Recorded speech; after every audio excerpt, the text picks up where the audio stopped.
Hello, I am Andrew Marr, and I will be giving you a virtual tour of the Sistine Chapel. So I would like to begin with some history of the chapel. The chapel was completed in 1481. Pope Sixtus IV called to build it as his own private chapel and a space for future conclaves. The significance of this chapel comes from the beauty in the artwork inside of the chapel. The chapel itself is actually very small, but the artists that worked on it were famous artists of that Renaissance time, but most significantly credit was Michelangelo. Why is the Sistine Chapel so important? Well, the chapel is important because it's also a place where the cardinals meet to elect a new pope, but it's also significant because it's a representation of the beauty of faith and love of God. It as well brings a sense of passion towards the church because it goes to show that the true love of these people that gave countless hours and dedicated years of their life to bring such beauty and grace in God's name to eventually create this beautiful masterpiece we call the Sistine Chapel. The Sistine Chapel layout. In relative to the size of these great basilicas and outstanding churches inside of the Vatican and all around the world, it's relatively small. However, that does not make it any less beautiful than what it is. After Sixtus IV died, Pope Julius II, which happens to be his nephew, continues to work on the chapel. Michelangelo painted the 41-meter ceiling, and on that ceiling he painted the 9 scenes from Genesis down the middle, which was surrounded by the architectural sculptures that alluded to the birth of Jesus. And on the other side, they also have the story of Moses. Michelangelo worked backwards. When you enter, it starts from the scenes of Noah and works your way back to the creation. Later in life, Michelangelo was brought back to the chapel to paint the Last Judgment that sits behind the altar. I broke up the decor into two parts because I really wanted to touch upon these two major pieces in the Sistine Chapel. When you walk in, the first thing that catches your eye is the ceiling. Starting at the entrance, it shows Noah as a drunken man and his darkness. The next frame on the ceiling is the flood, and the next frame is the sacrifice of Noah. After Noah, the story in these frames tells the temptation of Adam and Eve. Continuing in the next frame is the creation of Eve, and then the next frame, the creation of Adam. And then, in the last three frames, the separation of land and sea, creation of the sun, moon, and stars, and finally, the separation of light and darkness. And I just love the beauty of this. And the reason why I find this so important is because a bunch of reasons. This Michelangelo really pictured the essence. When he painted all of this, he captured the essence of the Old Testament and how all of this leaded up. And for example, the layout of the church is this chapel is that it leads from lightness to dark all the way up to Noah, and that leads up to the Last Judgment painting, which is a gorgeous painting. And Michelangelo did all of this for a reason, and he tells a story in his paintings. And that's why I love the ceiling of the Sistine Chapel, is because he put in such effort and beauty and passion into what he was painting. He did not fret.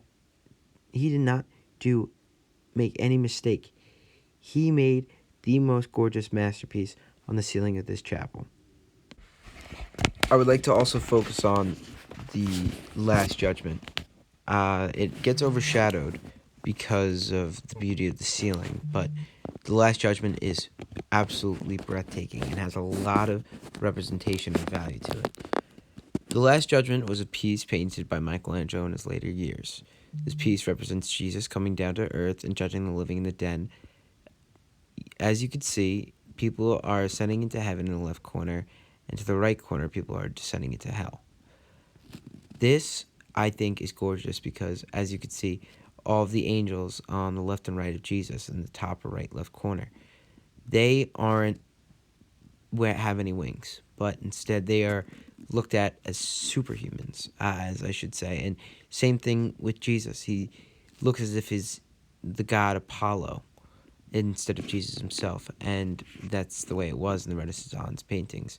But what I'm trying to say is that they, what Michelangelo did is that these angels in the top and right left corner, they are more human-like, so people can actually understand how like this human connection between this painting and God, and as well as you see living in the dead and Jesus putting his hand up and commencing the last judgment, and it's very very very very undertoned and underlooked.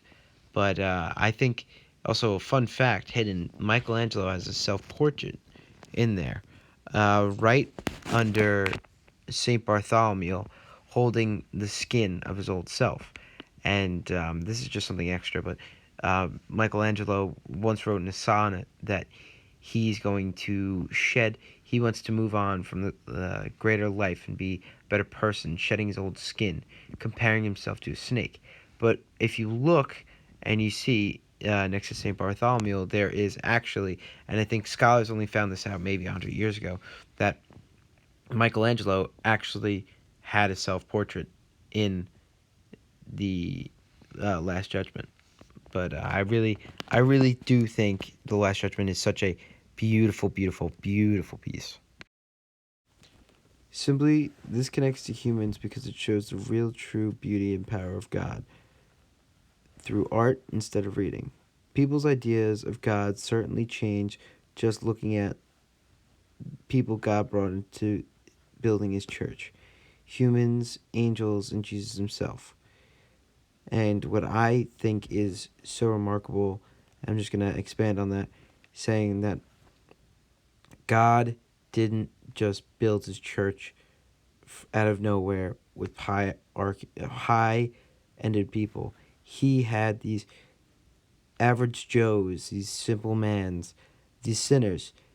They are the ones hanging on the Sistine Chapel, the ones to be remembered. That's why I think Michelangelo did such a good job painting a perspective of the Sistine Chapel and how it connects to human beings today. And Michelangelo tells a story in his artwork to show people the grace of God and his almighty power. For instance, like you show the grace of God and his almighty power, you see it in the first 3 frames of the Sistine Chapel Genesis. And again, going back to what I was saying, is that it's connecting to humans because you look at Noah in the first frame and he's a drunk man. He's a drunk man. And it leads to him having such great success. That's how it connects to humans. But again, it also shows humans how powerful God is. And through the images of the Last Judgment and God creating Adam and Eve and separating the light and the darkness, like it just shows you through Michelangelo's artwork how important God is and puts to fruition like the real grace and beauty of God.